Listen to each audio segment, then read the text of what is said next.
Alright guys, so welcome back to the channel, Landon with Aqualux Auto Detailing. I'm definitely going to be trying something out new today.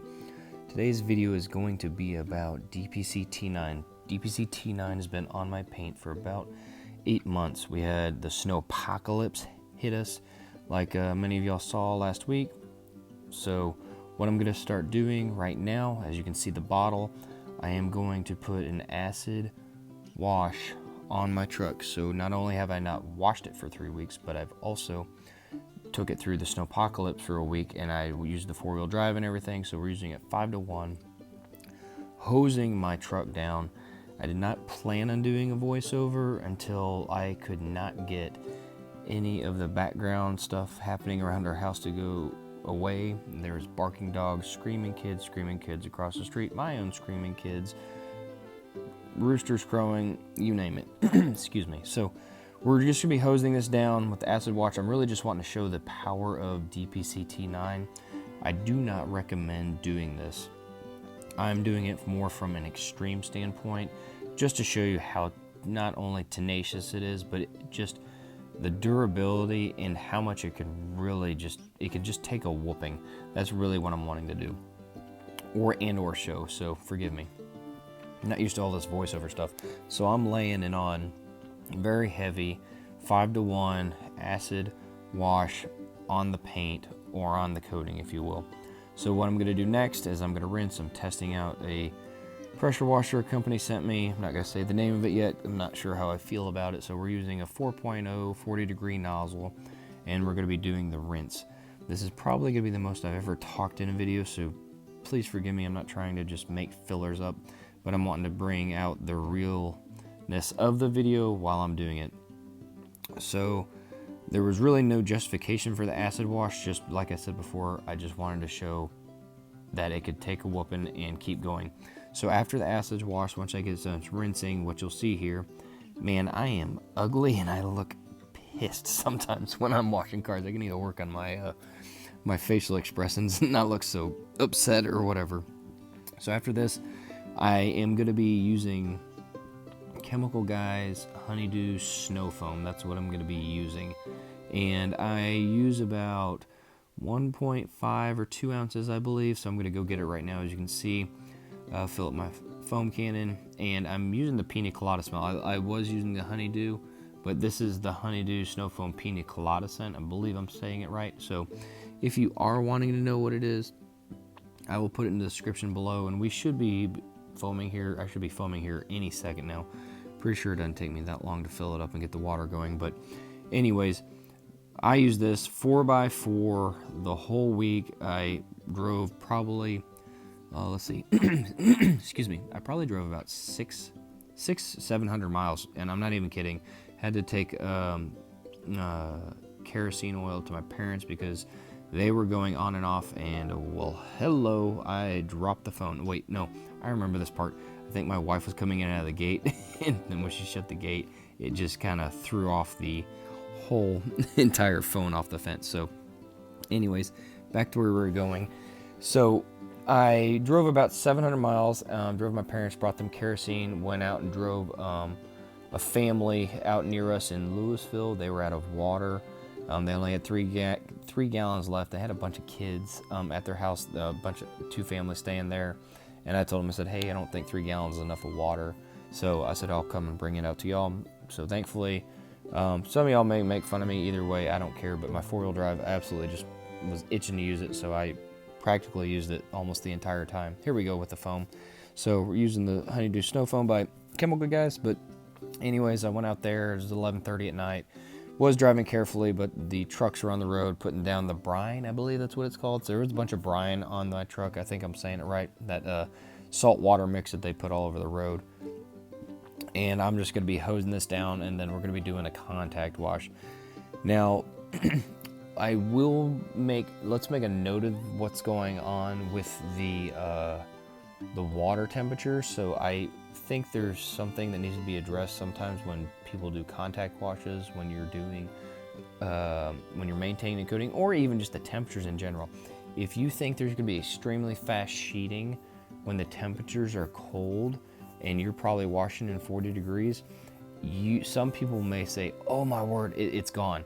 No, no, no. Your coating is still there, especially something like this. I think I've heard a few people say, "Hey, what's gone?" No, it's not. It's there. We have to remember the metal is probably contracting and then it expands when it's hot. So if we have cold paint, cold metal, cold everything, along with the cold water, and we're putting cold soap down, well, it's just going to stay in that like cold state, if you will, or contracted state. So obviously it's going to, I'm doing my little ninja move with the Aquafiber ninja mitts. So absolutely love them. And yes, I will answer some of y'all's questions. I know some of y'all have been asking me to review my own product. I still just kind of haven't had the, I don't know, it's kind of interesting having your own product line. It feels kind of odd. I'm proud of it, but it just feels really interesting having your own product line, trying to talk about it. So anyways, we're doing the wash mitt. They're doing the wash mitt. Doing one side of the panel with one side of the mitt. And then I'm pretty sure I flip it over on this side after this one. I either flip the mitt over or I use the other mitt. So that way we're not, you know, spreading the dirt over. So here we go. Yep, you see me. And then I'm flipping it over right there. And we're just gonna work this panel with that clean side of the mitt. That's normally how I do it. I don't use buckets, 30 buckets, 50 buckets, 60 buckets. I use, we can say it, the 1 bucket method, if you will. And I do not typically go over the paint more than twice when I'm doing a contact wash. That's just a rule of thumb. We don't want to micro-mar it any more than what we already are doing while we're on the paint. So, like I was saying, the cold, if you expect fast sheeting or beading right off the bat, we got to remember that residue from the paint, the residue from the soap is going to be staying on the paint a little bit longer than normal than if it was hot. So it's going to rinse, but you probably need to rinse it a little bit more thoroughly than if, you know, depending on the warm weather. It's funny how temperatures play a factor, but they actually do, especially when you're rinsing coatings. So just kind of wanted to make y'all aware of that. And I do want to apologize if the focus comes out. I think I watched this one time before I did the voiceover, and the focus kind of went in and out. So like I was saying, rinsing it here, you should start picking it up. I'm getting the soap off, getting the soap residue, if you will, or whatever, the surfactants off the paint now. And that is pH neutral soap. We're not using anything different. So we did an acid, rinsed it, and now we're using the pH neutral soap with the contact wash. But you should be able to start seeing that right there on the right panel. You're going to start seeing not just the sheen and the gloss, but you're going to start seeing just how the water behavior, even in general, even though it's a different slower sheeting, if you will, but you're noticing the water behavior shifting than from before. And then I'm going to keep rinsing and rinsing because, like I said before, you're going to have different water behavior when the temperature's colder. That's just with anything, even any coating. I don't care what coating is, but that's just kind of a rule of thumb and the science that goes behind it. And then I believe, excuse me, I believe when I'm done rinsing it off with like 16 gallons of water, I take the tip off and I turn the pressure washer off. Just kind of wanted to show a water performance test and just kind of give you an idea from a running water standpoint. I don't think I'm going to be doing any more voiceovers. This is very challenging, so I do have a lot of respect for anybody that does voiceovers. So as you can see, still rinsing. I'm still clearing my throat, God knows why, but it definitely is now showing you the power of it. So there you can see right there on that panel, both panels right there have T9 on it. And so does that left front quarter panel, also has T9 on it. Okay, we have I have TR8 on the glass right there also, but neither of these T9 on the passenger or the driver or even the front corner panel, they do not have a topper on them.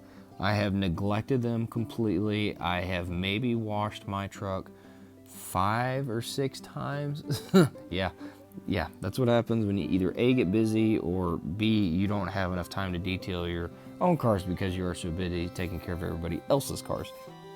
So, Landon, why are you using a twisted loop drying towel? The reason I'm using the Slurpee and Aquafiber line and the twisted loop drying towel is A, when you have that much dirt and everything on there, even though you've done the contact wash, I like to get the twisted loop drying towel out to really help maybe pull anything else off on there. And then this is when you can really, or you should, in theory, you should start seeing the water behavior actually come back to like its normal state because you've gotten any of that residue off, and now you can really probably start seeing it in a different state. So here we are, we're rinsing. Should see the difference. I know I did in person. I know it's kind of a difficult color to see the water behavior in, but if we're really judging water behavior solely alone on if the coating's there or not, we need to keep in mind of all the factors that we've already talked about: the cold, the weather, how cold the water is, the soap staying on longer, the residue that it's leaving behind, and is that residue really rinsed off thoroughly? That's another thing. So here we go.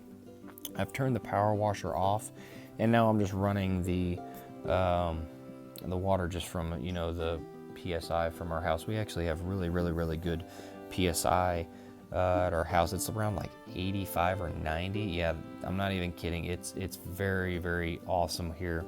And kind of a talking point with that, if any of y'all have not noticed, if you have lower water PSI feeding your pressure washer pump actually has to do a lot more work than if you did have higher water PSI from the city or wherever you're at. So just want to kind of throw that out there as a tip.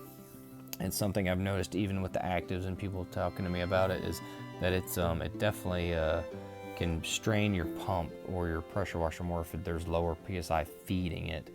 So thought that was pretty cool, but I don't remember how much longer this is, but I think that's it. Thank y'all for staying around. I think I might do this other panel a little bit longer. I'm trying to do this voiceover one time because I don't want to try to record this again. But there you go. You can see the water behavior. Doing a great job.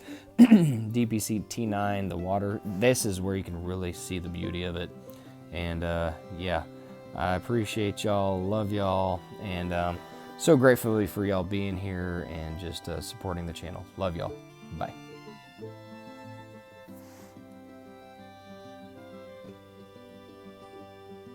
And here we go. We have some final clips. I forgot to mention that. So there you can see just how nice it looks, how the sheen's there, the gloss is there, and man, that DPC T9, it just looks amazing. Love y'all.